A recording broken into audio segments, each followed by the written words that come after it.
বলিউডের রূপসী অভিনেত্রী বিদ্যা বালান 2003 সালে বড় পর্দায় অভিষেক তার। এরপর নানা চড়াই উতরাই পেরিয়ে বলিউডে পাকাপাকি স্থান করে নিয়েছেন তিনি। বর্তমানে সিনেমা অঙ্গনে অনেক নাম ডাক তার।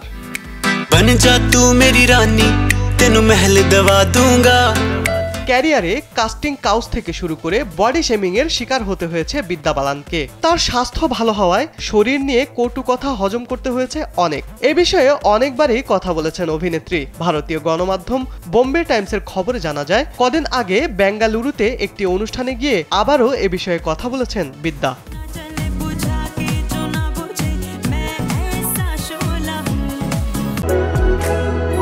বাংলাদেশের একমাত্র মাল্টিন্যাশনাল টাইলস ব্র্যান্ড আরএকে সিরামিক্স।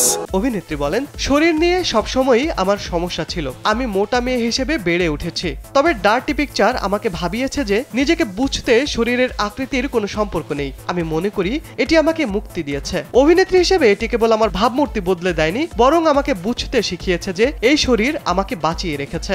শরীরের প্রশংসা করা উচিত।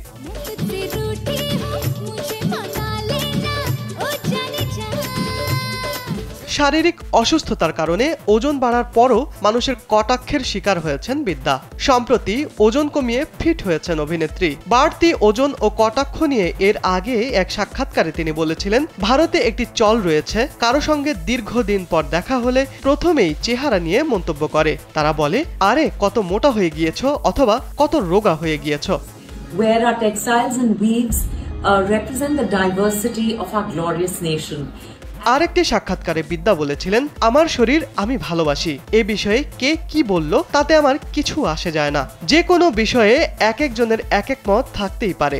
আয়নার সামনে দাঁড়ানোর পর যদি নিজেকে দেখতে ভালো লাগে, আমি আর কিছুই ভাবি না। আমাকে দেখে অন্যরা কি বলবে সেটাও চিন্তা করি না। শিবলি আহমেদ, কালবেলা।